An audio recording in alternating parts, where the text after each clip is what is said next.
जैन भैया, आज हम क्या करते हैं, आज की क्लास में थोड़ा सा कुछ और नया और इंटरेस्टिंग सीखने का प्रयास करते हैं। जैसे कि एक वर्ड है बेटा, यूजेस ऑफ इट। भैया एक वर्ड देख पा रहे होंगे, यूजेस ऑफ इट। इट का यूज कहाँ कहाँ करते हैं, where we can put it. So first of all we will have to learn about the it. When we are talking about it, it means we should have knowledge about it, how can it act and how it react. So it is basic information about the it. जैसे लिखा बेटा, जब subject ना हो, when we don't have subject in the sentence, then we can use it to denote something. When we don't have subject in the sentence, then we can use it in place of the subject because it is acting a dummy subject. जो एक word है बेटा, it एक dummy subject के रूप में काम करता है। कैसे काम करता है भैया? डमी सब्जेक्ट के रूप में काम करता है। और जब ये डमी के रूप में काम करता है तो इसका मतलब है कि कहीं ना कहीं हमको डमी, और डमी के बारे में आप लोग जानते होंगे कि एक वर्ड होता है भैया डमी। क्या होता है भैया? डमी। डमी का मतलब क्या होता है? जब आप दुकान पे जाते होंगे तो आप लोगों ने बहुत सारी चीजें देखी होगी, शॉपिंग के गारमेंट में पक्का देखते होंगे कि जब आप गारमेंट में जाते हैं तो वहां पर एक चीज देखने को मिलती है कि एक डमी टाइप में कठपुतला रखा होता है। और जब कठपुतला रखा होता है तो उसमें देखा होगा, उसमें जो ड्रेस रखी होती है तो वो अगर आपको पसंद आ जाए, सपोज करिए वो आपको पसंद आ जाए, तो ड्रेस आपको दी जाती है, कठपुतला नहीं दिया जाता। ऐसे ही सेंटेंस में बेटा क्या है, आप दुकान गए, दुकान में जाने के बाद देख लिया आपको कि भैया ये हमको पसंद आ रहा है, लेके चल दिए, तो इसका मतलब ये थोड़ी है कि आप डमी को उठाएंगे और लेकर के चल देंगे। ऐसे ही जब सेंटेंस होता है, जैसे ही क्या होता है, सेंटेंस होता है, और सेंटेंस में जब हमारे पास सब्जेक्ट नहीं होता है लेकिन हमको आवश्यकता होती है, और जब आवश्यकता होती है या जरूरत होती है, सो तब हम यूज करते हैं एक वर्ड जिसका नाम है बेटा इट। दूसरी बात लिखा है दिन, समय, ताप, वर्षा, मौसम। यानी बेटा when a sentence is denoting day, time, temperature, rain, weather और season, we will use it. अगला पॉइंट क्या लिखा है? इट का यूज सिंगुलर के साथ होता है। It always act like a singular verb, like a singular. So it means अगर हम सब्जेक्ट बना रहे हैं तो आपको पता है ये तो नाउन हो गया, तो प्रोनाउन होगा। तो पहले तो आपको पार्ट ऑफ स्पीच इसका पता होना चाहिए। तो भैया एक बात याद लगा के रखिएगा, इसका पार्ट ऑफ स्पीच क्या भैया? प्रोनाउन। और ये एक्ट कर रहा है किसके तरीके? सब्जेक्ट के तरीके। एक इसका वर्ड होता है भैया इट, वो ऑब्जेक्टिव केस होता है। वो कौन सा केस होता है? ऑब्जेक्टिव केस होता है। एक वर्ड होता है इट्स। जब आप इट्स की बात करते हैं तो भैया क्या होता है? वो पजेसिव केस होता है। अब यहां पर एक वर्ड लिख दिया मैंने डमी। यहां पर आपको बताने की कोशिश करी इट का यूज कहां करते हैं? सिंगुलर के साथ। आपको ये पॉइंट बताने की कोशिश करी कि day, time, temperature, rain, weather, season, ये जब बताते हैं तब हम इट का प्रयोग करते हैं। तो जैसे एक सेंटेंस में लिखा बेटा आज रविवार है, आज रविवार है। भैया क्या है? आज रविवार है। अगर रविवार है तो इसका मतलब है कि सेंटेंस हमसे ये बता रहा है कि आज रविवार है।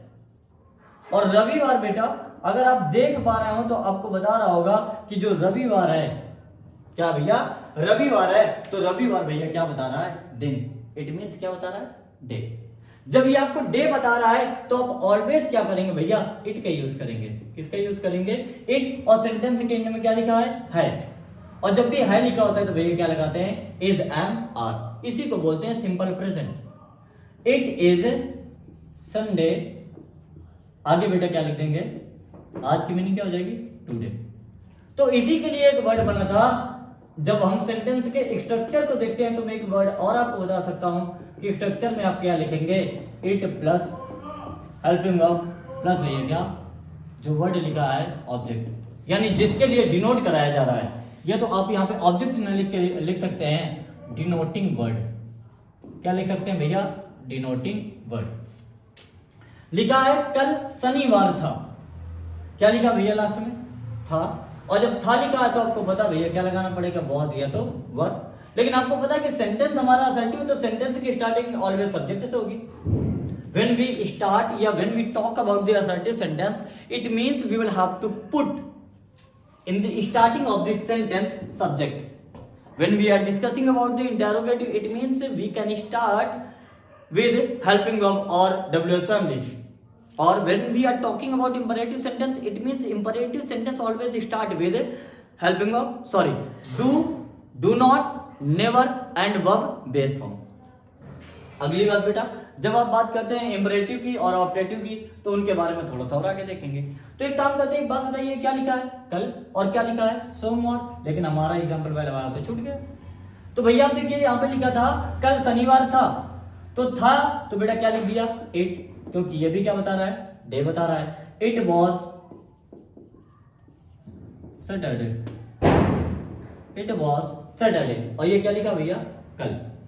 अगर आज की बात करें तो 2 वर्ड होते हैं यहाँ पर, आपको सीखने की जरूरत है और भैया आपको इसके बारे में पता होना चाहिए। एक वर्ड होता है यस्टरडे, क्या होता है भैया यस्टरडे। यस्टरडे बेटा प्रीवियस टाइम को दिखाता है, किसको दिखाता है भैया, प्रीवियस टाइम को कहता है।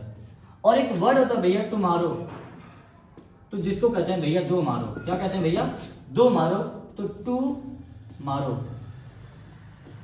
टुमारो भैया किस टेंस को बताता है, फ्यूचर को, और ये किसको बताता है, पास्ट को। तो भैया आप यहाँ पे देख रहे होंगे यस्टरडे यानी बीता हुआ टाइम पीरियड, और ये टुमारो मतलब आने वाला टाइम पीरियड। तो यहाँ पे लिखा है इट वॉज सैटरडे, ये एग्जाम्पल फिनिश। कल सोमवार होगा, तो कौन बेटा होगा, सोमवार। तो मिल तो रहा है, लेकिन सोमवार को अगर डिनोट करना तो भैया हम क्या लगाएंगे, इट। आगे भैया क्या लिख देंगे, विल बी। सोमवार का भैया क्या लिख देंगे, मंडे, और आगे क्या लिख देंगे, टुमारो। अगला एग्जांपल लिखा मेरी घड़ी में 2 बजे हैं। कितने बजे हैं भैया, 2 बजे हैं। तो लिखा मेरी घड़ी में 2 बजे हैं। इट इज कितना भैया, 2:00। एक बात और याद लगा के रखिएगा, इसमें एक क्वेश्चन आपसे पूछा जाता है, प्रीपोजिशन में एक क्वेश्चन पूछा जाता है कि भैया क्या है। जब भी टाइम की बात करते हैं, किसकी बात करते हैं, टाइम की बात करते हैं, और टाइम आपको बताना हो किससे, वॉच से। तो वॉच कभी टाइम नहीं बताती। जब वॉच कभी टाइम नहीं बताती तो टाइम किसी और के द्वारा बताया जाता है। जब किसी और के द्वारा बताया जाता है तो भैया क्या लगा देते हैं, बाई, फिर क्या लिख देंगे, माई वॉच।